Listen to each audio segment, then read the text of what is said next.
L'ambiance de la campagne électorale pour les municipales et le procès de 2 génocidaires au Rwanda, ce sont les 2 sujets d'actualité auxquels se sont intéressés les quotidiens dans leur majorité ce mercredi. Voici la revue de presse de Aimé Solange Guigma. Campagne électorale morose au Burkina, faut-il s'en inquiéter, s'interroge le quotidien. Pas forcément, rassure le journal, car c'est la nature même de ce type de scrutin.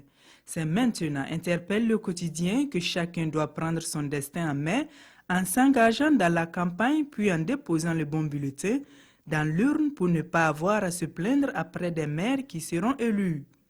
Quant à notre temps, il analyse les rapports de force entre l'opposition et le MPP. Pour le journal, le parti au pouvoir doit mouiller le maillot s'il ne veut pas prendre une déculottée dans la région du Nord. Il félicite par ailleurs les leaders de l'opposition qui ont su développer une stratégie pertinente de survie politique sur le terrain, à l'image de la coalition du CDP, de l'ADF-RDA, de l'UPC, de la NAFA et bien d'autres pour prendre la mairie de Wayouya. Il reste maintenant à voir si toutes ces stratégies vont porter du fruit le 22 mai prochain dans les urnes. Enfin, que le meilleur gagne, conclut Yiteka du journal Le Soir.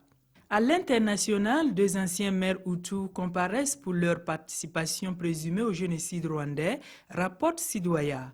Il s'agit de Octavien Ngezi et de Tito Barahira, qui d'ailleurs face à la justice française nient les faits, indique Le Soir.